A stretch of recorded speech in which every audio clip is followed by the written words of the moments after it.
앞뒤 좌우로 성도의 교통 나누겠습니다. 깨끗한 옷을 입읍시다. 시작. 깨끗한 옷을 입읍시다. 한 번 더 인사하겠습니다. 예수님으로 옷 입으세요. 시작. 예수님으로 옷 입으세요. 아멘. 지난 주일에는 교육의 발전이라는 제목으로 하나님의 말씀을 들었습니다. 한 주 동안도 영원한 영혼의 교육을 받으면서 하면서 사셨는지요? 오늘은 구약 성경을 강해한 기념으로 성경의 신학적 주제를 정리하는 시리즈로 옷의 발전이라는 제목으로 하나님 말씀을 선포하고자 합니다. 다 함께 따라하겠습니다. 옷의 발전. 옷의 발전. 우리는 어떤 옷을 입고 있습니까? 결혼식 당일 신부가 운동복을 입고 와서 자신이 신부라고 우기면서 예식장에 들어가려고 한다면 들어가기 힘들 것입니다. 신부 입장하기는 더더욱 어려울 것입니다. 반대로 운동하던 사람이 당일 신부가 아니더라도 하얀 웨딩드레스를 입고 예식장에 오면 어떨까요? 사람들이 몇 시 신부입니까? 라고 물어보겠죠. 불이 난 곳에 소방관이 정장을 입고 가서 불을 끄겠다고 소방차에 올라가거나 소방차에 호수를 내리고자 한다면 사람들이 막으려고 할 거고 법적으로 대응하려고 덤빌 겁니다.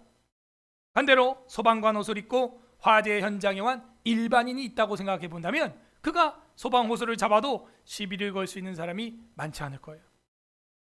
옷은 이렇게 그 사람의 정체성을 보여주는 단편이 되고 있습니다. 학생은 학생복을 보통 입죠. 목사는 보통 정장을 입어요.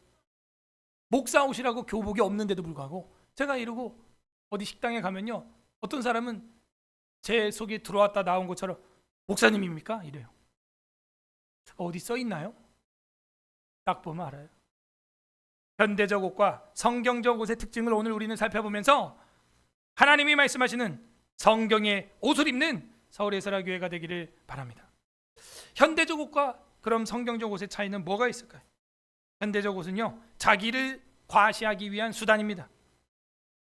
자기의 아름다움을 공작새처럼 과시하기도 하고 자기의 권력을 사자처럼 과시하기도 하고 자신의 계급을 군인처럼 과시하기도 하고 어쩌면 성적으로 어필하는 사람도 있고 어쩌면 패션이라고 하는 이름하에 과시하는 사람들도 있고 자기를 어필하는 수단으로 옷을 사용하고 있습니다. 맞죠?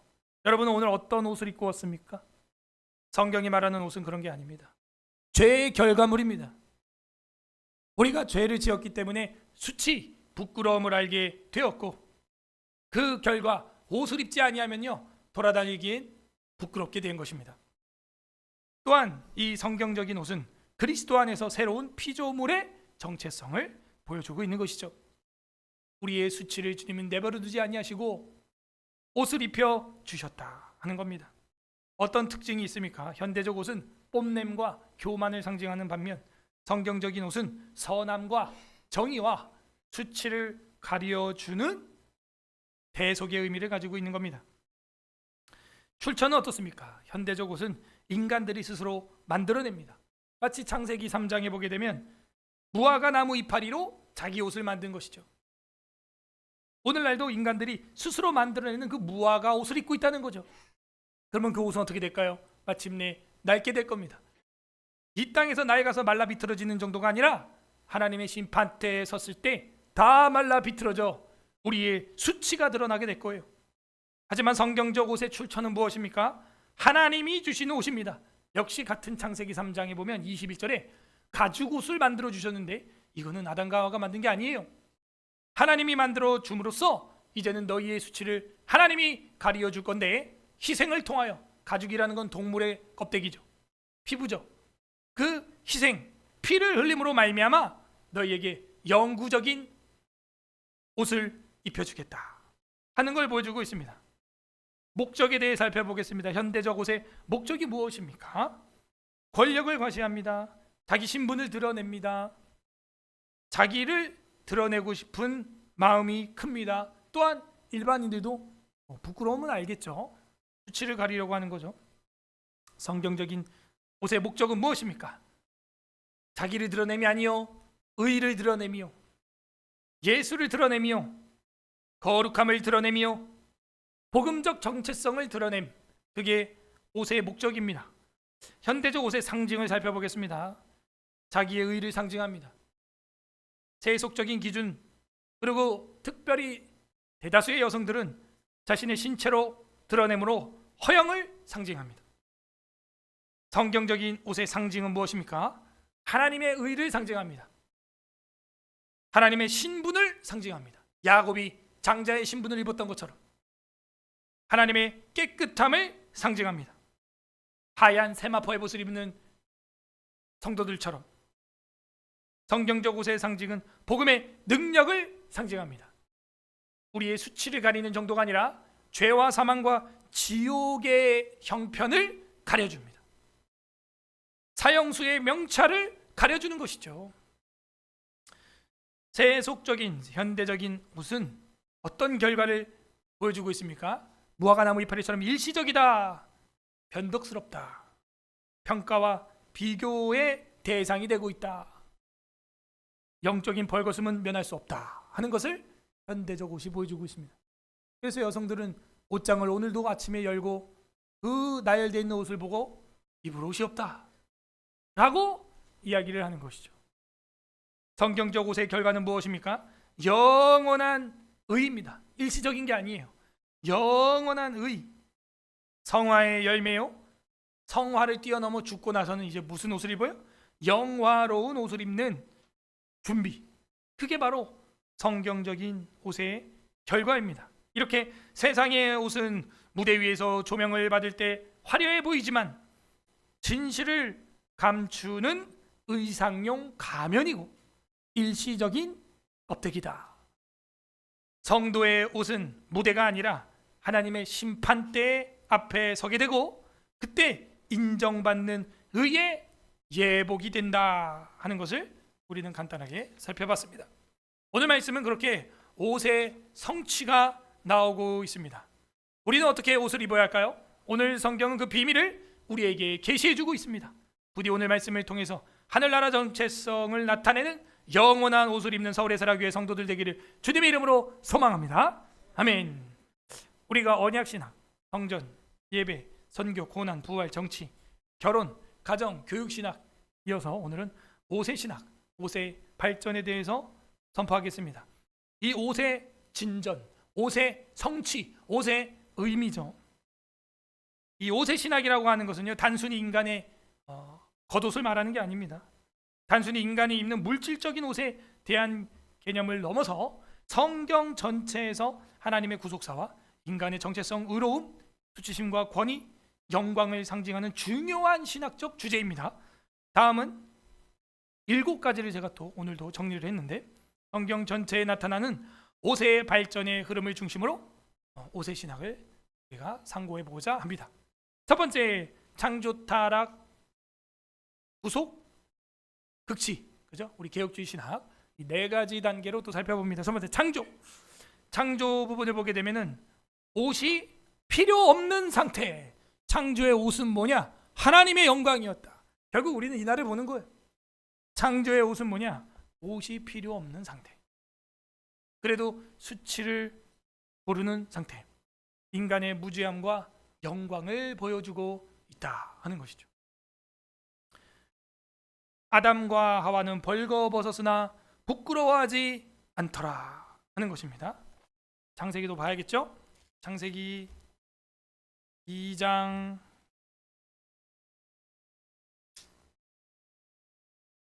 25절. 창세기 2장 25절 합독합니다. 시작. 아담과 그의 아내 두 사람이 벌거벗었으나 부끄러워하지 아니하더라. 아멘. 이게 하나님의 영광을 입은 상태, 옷이 필요 없는 상태, 의를 입은 상태, 부끄러움을 벗은 상태. 그러므로 인간은 하나님의 형상으로 지음받았고 죄가 없었기에 육체를 가릴 필요가 없었다. 이것은 내적 영광과 외적 순전함의 조화를 뜻하고 있는 것이죠. 수치심이 없다는 건 의롭다는 거예요. 그죠? 수치심이 있다는 것은 죄가 있다는 얘기입니다. 부끄러운 줄 알아야지 라는 얘기죠. 하나님의 형상이라는 이야기입니다. 두 번째, 타락의 옷입니다. 이 타락하고 나서부터는 실제로 가시적인 옷이 필요하게 되었습니다. 수치와 자기의 의, 이게 연관되어 있어요. 3장 7절 합독합니다. 시작. 이에 그들의 눈이 밝아져 자기들이 벗은 줄을 알고 무화과 나무 잎을 엮어 치마로 삼았더라. 눈이 밝아져 자기들이 이제 벗은 줄을 알고 무화과 나무 이파리로 막 말라 이 엮어서 치마를 만들었는데 이 이파리 며칠 갈까요? 하루? 이틀? 이 이파리는 말라서 비틀어지겠죠? 사라지겠죠? 그러므로 인간의 죄로 말미암아 이제는 수치와 옷이 필요하게 되었습니다. 21절 보십시오. 합독합니다. 시작. 여호와 하나님이 아담과 그의 아내를 위하여 가죽옷을 입히시니라. 그렇죠. 이 무화과 나무 이파리 치마하고 대비가 되고 있는 가죽옷, 이 영적으로 굉장히 중요한 의미가 있죠. 가죽은 동물에서 나오는 거고 동물은 동물을 죽여야만 피를 흘려야만 벗겨낼 수 있는 그 옷, 그게 바로 가죽이다 하는 것입니다. 인간의 죄는 수치를 불러오고 옷은 수치를 가리기 위한 수단으로 전락해 버렸습니다. 타락 이후에 옷의 개념이 들어오게 된 것이죠. 인간이 만든 무화과 옷은 자기의 의를 상징하고 하나님이 주신 가죽옷은 희생에 기반한 하나님의 의를 상징하게 되었다. 인간의 의는 소멸되기 마련이고 하나님의 의는 항구적으로 영구적으로 우리의 수치를 가려줄 거라는 것을 보여주고 있습니다. 이건 먼 훗날 예수 그리스도의 대속의 그림자를 보여주고 있죠. 세 번째, 율법과 성막 시대의 옷입니다. 이 율법과 성막 시대의 옷은요, 거룩한 제사장의 정체성을 보여주고 있습니다. 아론과 대제사장의 그 후손들, 그들이 특별히 에봇과 흉패와 세마포, 에봇, 겉옷, 속옷, 띠 이런 옷들을 입으면서 자기들이 이제는 하나님께 구별된 자녀들이다 하는 걸 보여주고 있습니다. 옷은 직분과 정체성을 구별해 주고 있고 그 옷은 청색, 자색, 홍색 실과 가늘게 꼰 배실과 함께 지어진 성막과 동시에 인간에게 주어지고 있다는 거예요. 성막이 주어지는 그 시점에 옷이 같이 주어지고 있다는 거죠. 우리가 입는 옷은 그렇게 성막과 동일선상에서 논의되어야 한다 하는 것입니다. 여기서 우리는 하나 더 생각할 수 있는 건 오늘날 우리는 성막, 이젠 성전이 된 사람이에요. 여러분이 이제 성전이죠? 네. 그러면 우리 옷을 어떻게 입어야 될까요? 여기까지 도달해야 되는 거예요. 그게 꼭 비싼 옷을 입으라는 것이 아닙니다. 뭐예요? 깨끗한 옷을 입고 예배당에도 나와야 하는 거죠. 그러므로 우리 총회 헌법에는 주일에는 그 말도 조심하고 옷가짐매도 조심해야 된다. 이렇게 기록되어 있는 거예요. 왜? 저랑 여러분이 이제는 성막을 뛰어넘는 움직이는 성전이 되었기 때문입니다. 옷은 직분과 정체성을 구별해줍니다. 거룩함과 영화로움을 상징합니다. 하나님께 나아감의 기본 자격임을 계시합니다. 출애굽기 28장 2절. 출애굽기 28장 2절 124페이지 합독합니다. 28장 2절 시작. 내 형 아론을 위하여 거룩한 옷을 지어 영화롭고 아름답게 할지니. 아멘. 그리고 나서 이제 4절 밑에 보게 되면 그들이 지은 옷은 이러하니 곧 흉패와 에봇과 겉옷과 반포 속옷과 관과 띠라. 그들이 내 형 아론과 그 아들들을 위하여 거룩한 옷 밑줄. 이 모든 게 뭐예요? 거룩한 옷을 지어 아론이 내게 제사장 직분을 행하게 하라.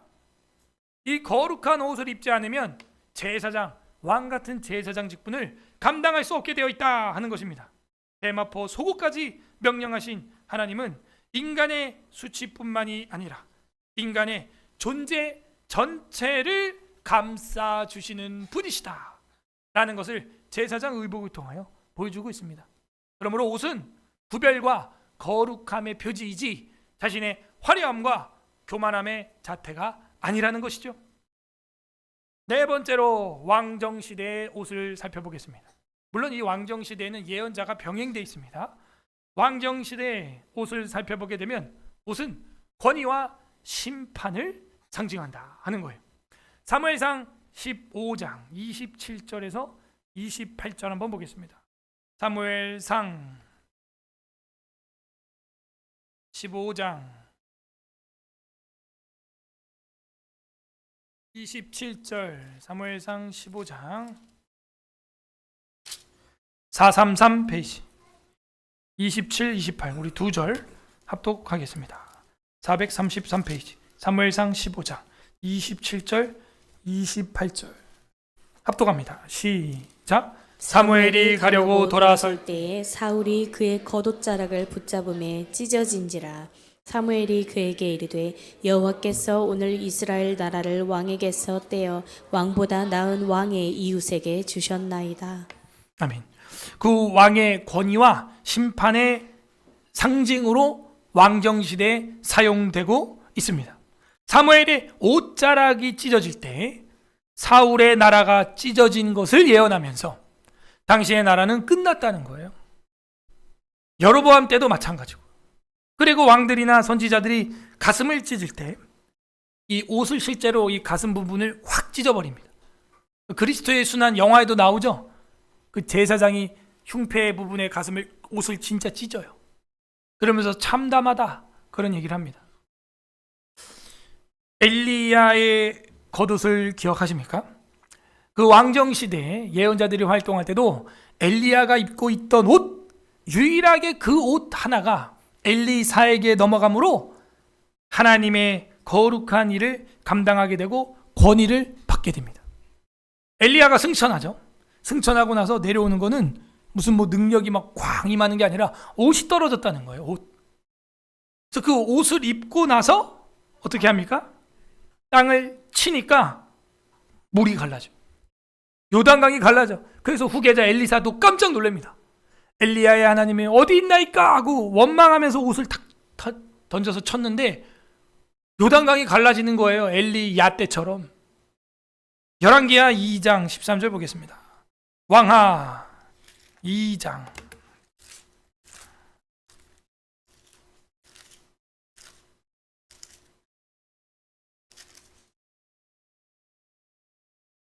13절 562 페이지 562 페이지 13, 14 이거 두 절 읽어야 됩니다. 562 페이지 열왕기하 2장 13절 14절까지 두 절 시작. 엘리야의 몸에서 떨어진 겉옷을 주워 가지고 돌아와 요단 언덕에 서서 엘리야의 몸에서 떨어진 그 겉옷을 가지고 물을 치며 이르되 엘리야의 하나님 여호와는 어디 계시나이까 하고 그도 물을 치매 물이 이리저리 갈라지고 엘리사가 건너니라. 이러면서 엘리사의 사역이 본격적으로 대비가 된 거예요. 깜짝 놀랐죠. 왜 하필이면 옷일까? 우리는 창세기부터 살펴보고 있습니다. 옷은 거룩함과 하나님의 대속과 구원을 상징하고, 그 당시 옷 한 벌이 얼마나 귀하겠어요. 동물 한 마리를 죽여야 입을 수 있는 거예요. 우리처럼 이런 직조된 어떤 가공적인 화학 섬유가 없기 때문에 실제 동물을 죽여야 되는 거예요. 얼마나 큰 동물을 죽여야 여러분 몸을 가릴 수 있을까요? 그죠? 그 옷이 엄청 비싼 거예요. 지금 오늘날 옷보다도 훨씬 비싼 거죠. 양 한 마리에 보통 지금도 3, 40만 원 하고 소 한 마리에 4, 500만 원 하는데 옷 한 벌 만들려면요 그걸 죽여야 되는 거예요. 그래서 엘리사의 옷을 살펴보면 분명히 엘리야가 입었던 동물의 무늬하고 색깔하고 똑같습니다. 멀리서 보면요 엘리야인 줄 알아요. 엘리사인데도. 왜냐하면 그 옷을 그대로 입었기 때문에. 여러분 성도들 차 뒤통수만 봐도 아 저거 목사님 차다 누구 차다 알죠. 딱 보면 그냥 멀리서 대충 우리 엄마다 아빠다 그냥 그 실루엣 이미지만 대충 이렇게 봐도 아 우리 어머니다 아버지다 느낌을 안다니까요. 옷 맵시가 비슷하면. 마찬가지로 이 엘리사가 입었던 옷은 엘리야의 옷이기 때문에 그 신학생들이나 왕들이 봐도 야 이거는 엘리야의 권이구나 라고 인지하게 되어 있어요. 그 비슷하게 온 사람이 바로 세례 요한이에요.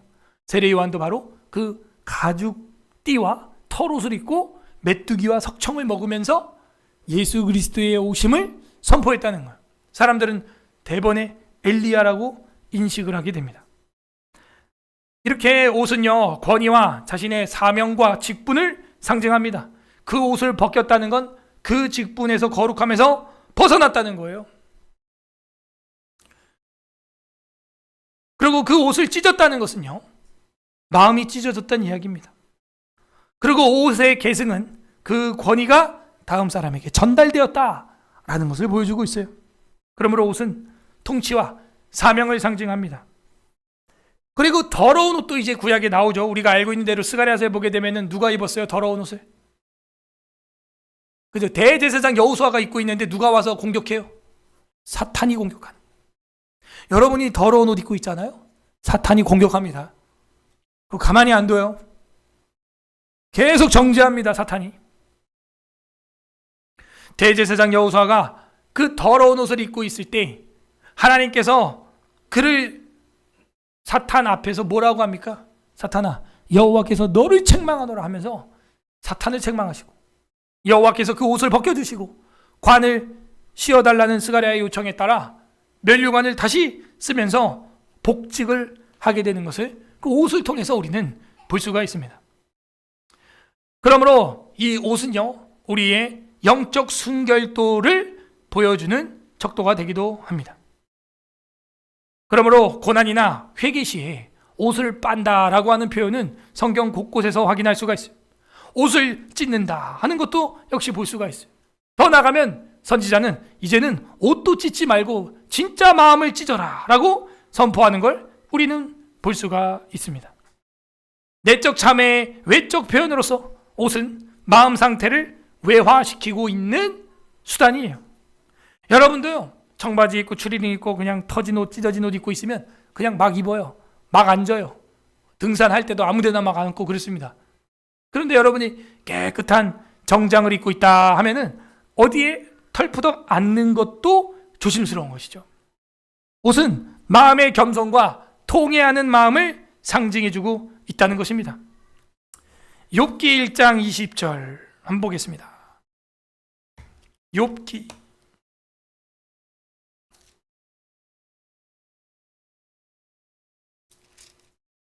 1장 20절 762페이지 762페이지 시작. 욥이 일어나 겉옷을 찢고 머리털을 밀고 땅에 엎드려 예배하며.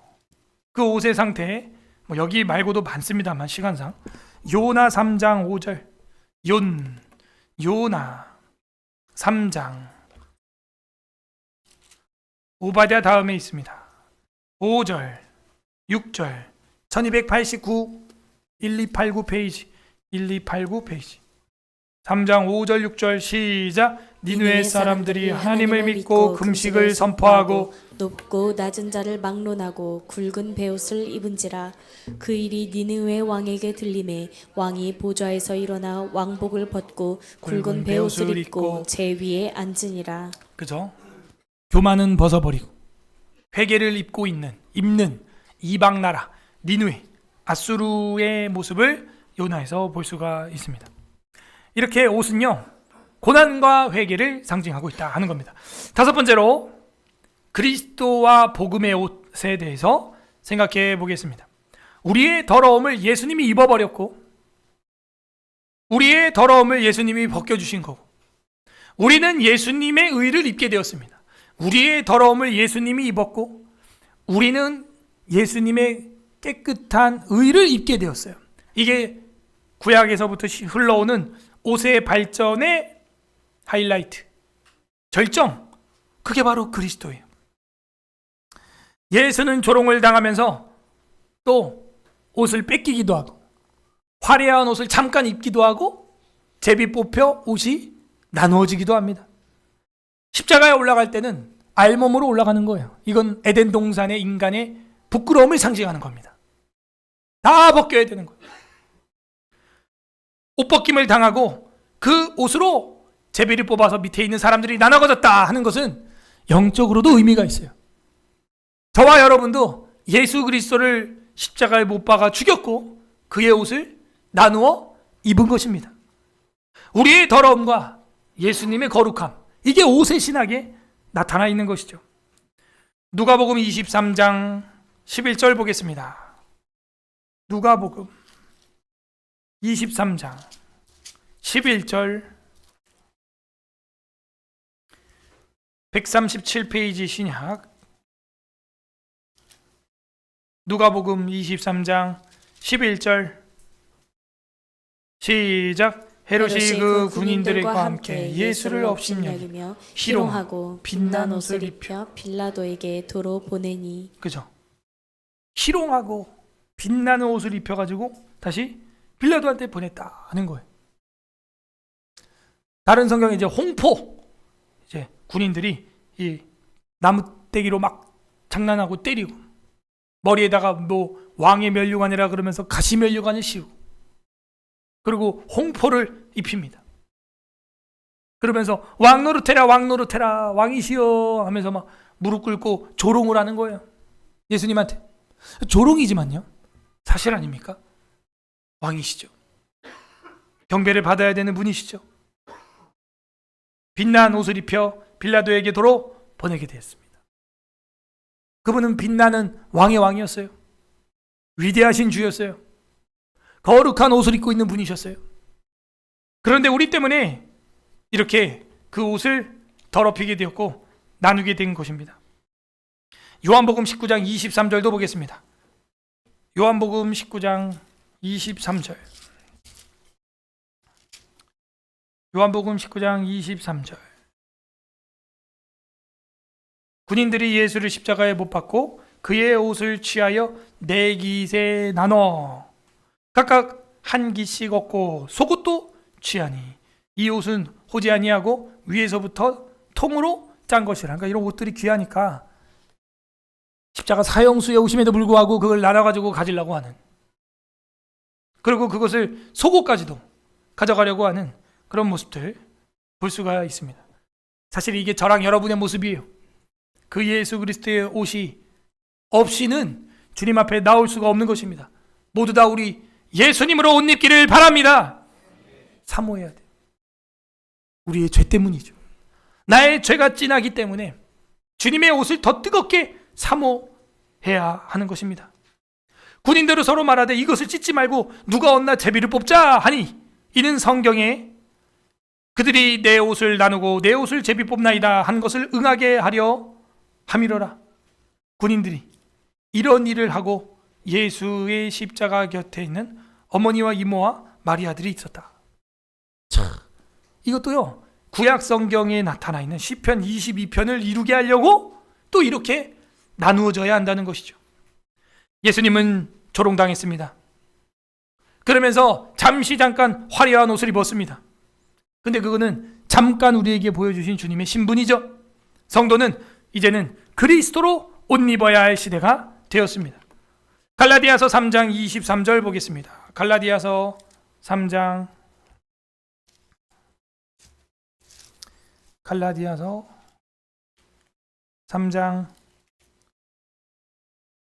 27절 306페이지 시작. 누구든지 그리스도와 합하기 위하여 세례를 받은 자는 그리스도로 옷 입었느니라. 자, 이제 옷 입는다는 개념이 정확히 나왔습니다. 뭐가 옷 입는 것이냐? 그리스도와 합하기 위하여 뭘 받은 자? 성례를 한 사람, 세례를 받은 사람. 그 사람은 그리스도로 옷 입은 것이다. 이제 우리 교회도 어린이 세례를 이제 시작할 건데 우리 어린 아이들도 예수 그리스도로 옷 입기를 바랍니다. 그런 교회가 돼야 돼요. 더 나아가서 오늘 성경 본문이 로마서 13장에서는 뭘 말하고 있습니까? 로마서 13장 11절에서 14절 우리가 오늘 읽었죠? 로마서에서 말하는 옷은 어떤 옷입니까? 13장 11절에서 14절을 보게 되면은 12절 밤이 깊고 낮이 가까웠으니 그러므로 우리가 어두움의 일을 벗고 어두운 옷, 죄의 옷, 악습관, 반복되는 악습 벗고 빛의 갑옷을 입자. 아까 예수님도 빛나는 옷을 입었죠. 빛나는 왕의 왕, 위대하신 주님 입었던 그 옷. 근데 그 옷은요 여기서 뭐로 묘사되고 있어요? 갑옷이래요. 갑옷. 이 예수님의 옷은요, 그냥 커튼처럼 흐느적거리는 옷이 아니라 우리 영혼의 갑옷이 된다. 이거 갑옷. 낮에와 같이 단정히 행하고 방탕하거나 술 취하지 말며 음란하거나 호색하지 말며 다투거나 시기하지 말고. 이게 바로 어둠의 옷이었나 봐요. 오직 주 예수 그리스도로 옷 입고 정욕을 위하여 육신의 일을 도모하지 말라. 그렇군요. 모두 다 우리 이 빛의 갑옷을 입기를 바랍니다. 잘 알다시피 에베소서 6장에는 뭘 보여주고 있습니까? 그리스도인의 전신갑주, 구원의 투구, 의의 흉배, 진리의 띠, 복음의 신발, 믿음의 방패, 말씀의 검.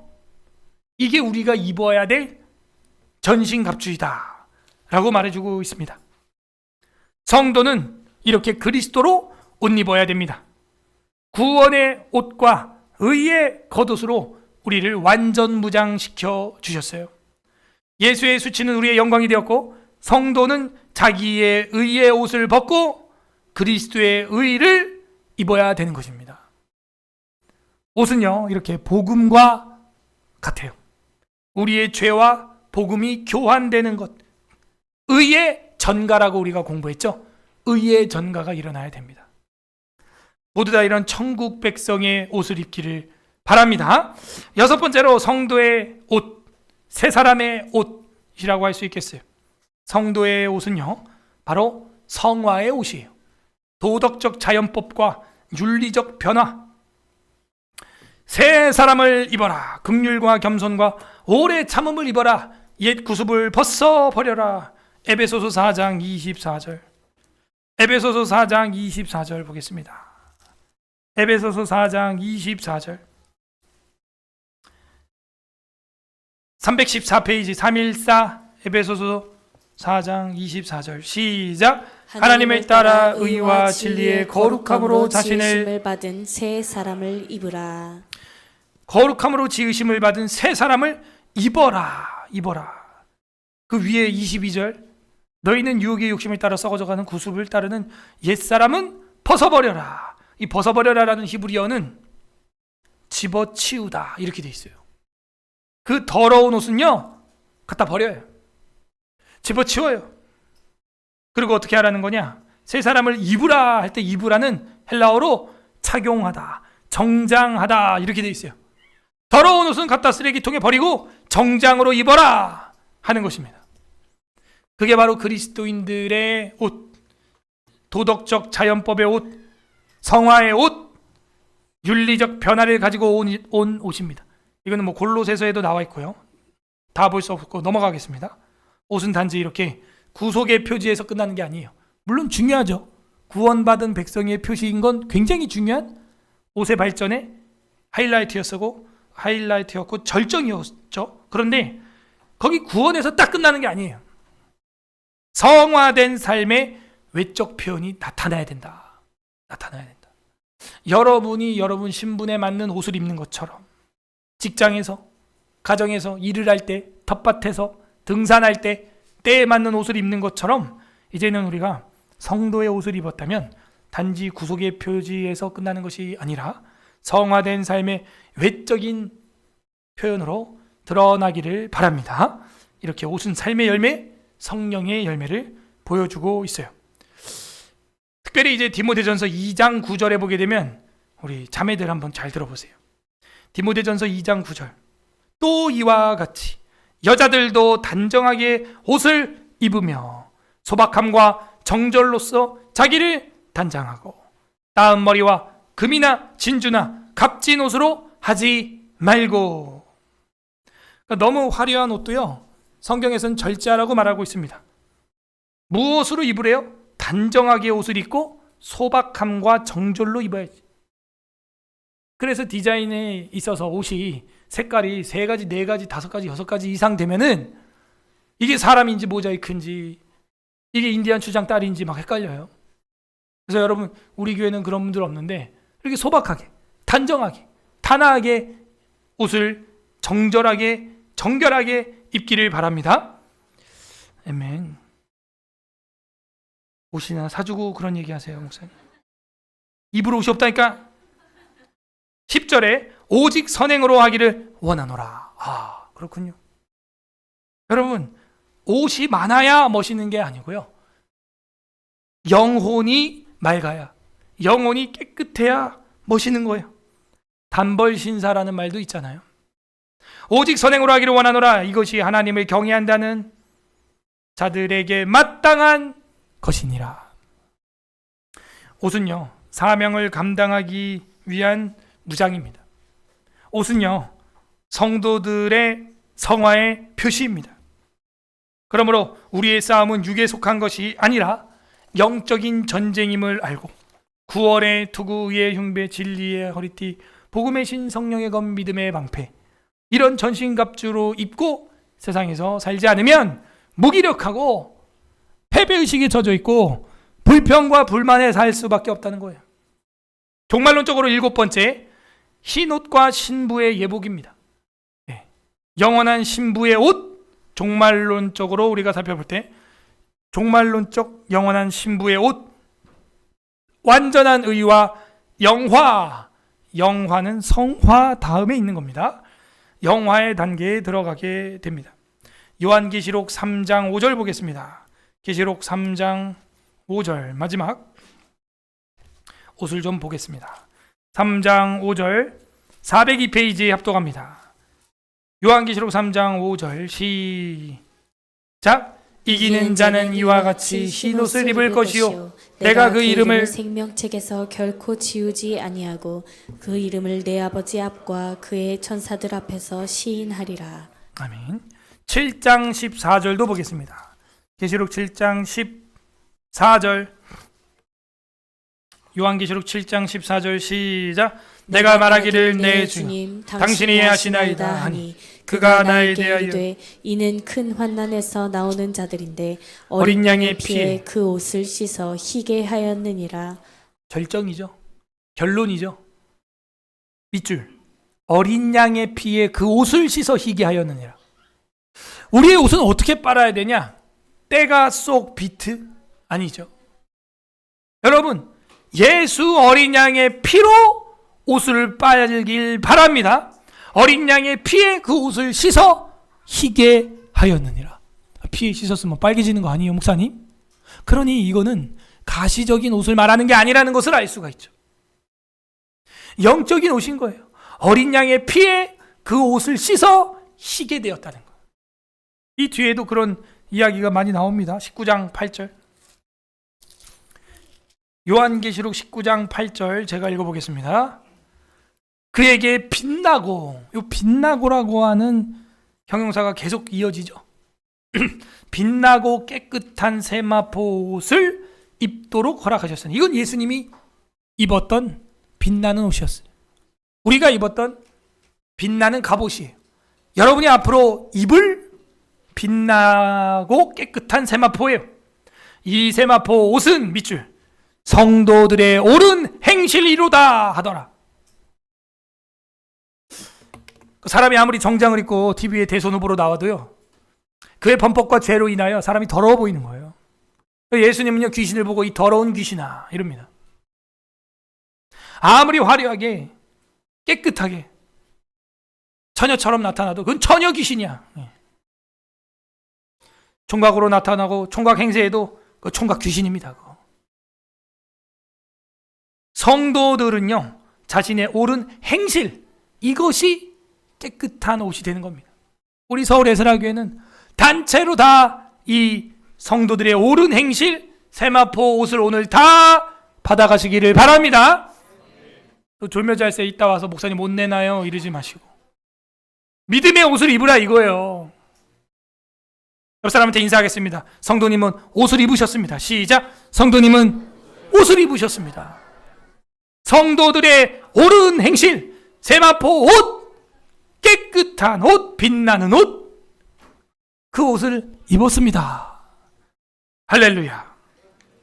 이렇게 흰 옷을 입은 주의 백성들은요, 여기 말고도 또 나오는데 시간상 흰 옷을 입은 자들은 어린 양의 피에 그 옷을 씻은 자들이고, 어린 양의 혼인잔치에 깨끗한 빛나는 세마포 에봇을 입고 그 결혼식에 그 혼인잔치에 들어가는 거예요.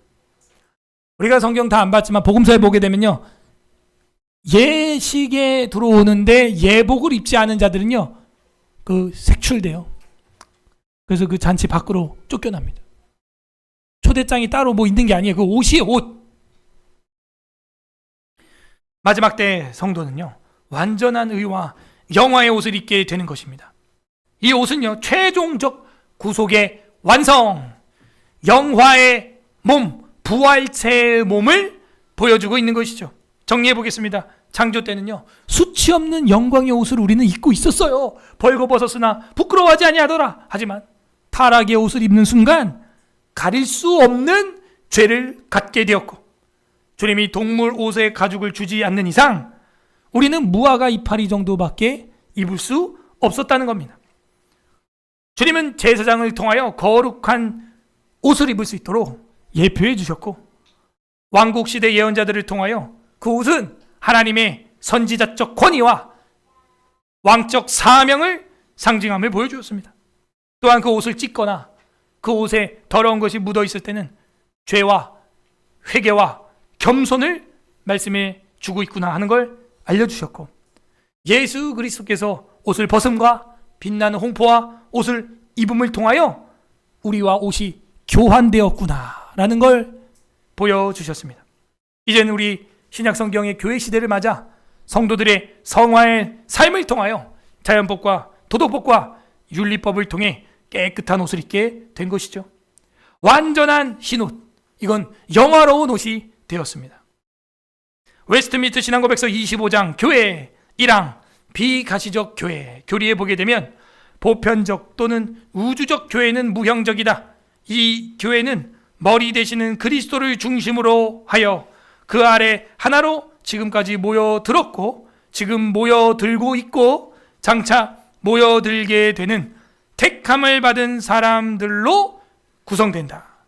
이 교회는 그리스도의 신부요 몸이며 만물 안에서 만물을 충만케 하시는 그의 충만이다. 그리스도의 신부요 몸이며, 그 신부면 어떤 옷을 입어야 돼요? 그죠? 그런 운동복 입고 예식장에 신부 입장하겠다고 하면 쫓겨납니다. 신부면요, 드레스를 입어야 되는 거예요. 신부의 옷을 입어야 되는 거예요. 어떤 하나님 마음이 오늘 느껴지십니까? 우리에게 깨끗한 옷을 입히고 싶은 부모의 마음. 아이들이 이제 기저귀를 떼고 옷을 입을 때 아직 대소변을 못 가리는 과도기를 지나게 되는데, 그때 속옷에다가 대소변을 보는 경우도 있어요. 그때 소변이면 뭐 빨아서 쓰겠지만 대변에 처참한 상황일 때는요, 그냥 버려야 돼. 그냥 이거 빨아서 될 게 아니에요. 그죠? 그거 빨다간 다른 내 옷도 그냥 다 더러워질 판이거든요. 그러므로 하나님이 원하는 것, 아버지가 원하는 것, 부모님이 원하는 건 뭐냐? 깨끗한 옷을 자녀에게 입히고 싶은 거예요. 비싼 옷이 아니고요, 명품이 아니고요, 깨끗한 옷. 구멍이 나도 괜찮아요. 깨끗한 옷이면 입힐 수 있어요. 구멍이 나도 괜찮아요. 양말이 깨끗하면 신길 수 있어요. 각자 이제 적용을 해보겠습니다. 나는 오늘 이 예배 깨끗한 옷을 입고 왔는가? 이건 육적으로도 마찬가지.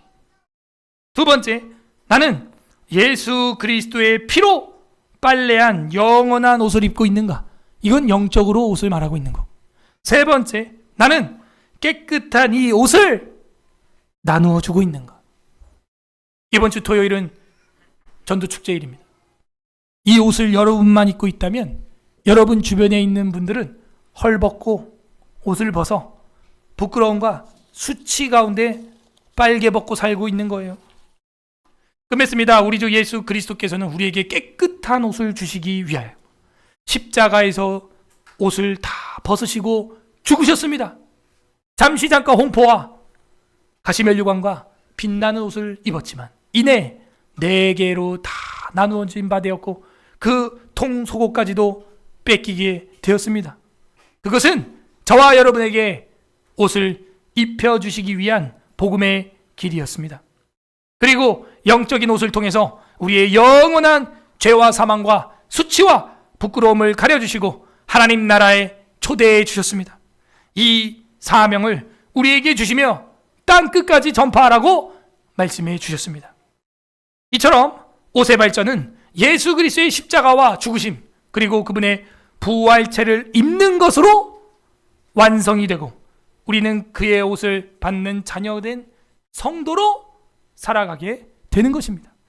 결혼식 당일에 신부가 운동복을 입고 와서 자신이 신부라고 아무리 이야기를 해도 예식장에 들어가는 거 힘들 겁니다. 반대로 운동하던 여자도 어디서 웨딩드레스 입고 와서 내가 오늘 신부라 그러면 대부분 다 받아줄 거예요. 불난 곳에 소방관이 정장 입고 와서 불 끄려고 하면 소방호수 잡기 힘들 겁니다. 하지만 일반인도 소방옷을 입고 소방관 옷을 입고 오면 소방호수 잡는 걸 막을 사람은 없을 거예요. 옷은 이렇게 그 사람의 정체성을 보여주는 단편이면서 영적으로는 죄의 결과이며 그리스도 안에서 새로운 피조물의 정체성을 보여주고 있는 겁니다. 부디 오늘 말씀을 날마다 묵상함으로 하늘나라 정체성을 나타내는 영원한 그리스도로 옷을 입는 서울에스라교회 성도들 되기를 주님의 이름으로 소망합니다. 우리는 어떤 옷을 입었습니까? 로마서 13장 읽어보겠습니다. 이 시간 우리 감사하는 기도 올리길 바랍니다. 위대하신 주님, 빛나는 옷, 광채의 옷, 그 옷을 입고 이 땅에 오셨고 우리에게도 그 옷의 영광을 나눠주시니 감사드립니다. 나의 부끄러움과 나의 죄와 나의 수치를 가리게 되었으니 주님 감사합니다. 영원한 옷을 주신 것 감사 기도하시고 두 번째 회개합시다. 아직도 여전히 더러운 옷을 입고 더러움을 묻히고 있는 대제사장 여호수아와 같은 우리의 삶을 돌아봅니다. 사탄이 우리를 정죄하며 사탄이 우리를 재판자리로 초대합니다. 주님, 우리의 죄를 예수님의 피로 씻어 주시옵소서. 하얀 옷으로 빨게 하여 주시고 씻어버리게 하여 주시옵소서. 세 번째는 간구하는 기도하시길 바랍니다. 이제는 우리의 삶이 성화되어 깨끗한 세마포 에봇을 입은 성도들과 같이 주님의 어린 양의 혼인잔치에 들어갈 수 있는 주의 아들 딸로 옷 입게 하여 주시옵소서. 우리 주님 한번 부르고 기도하겠습니다. 주님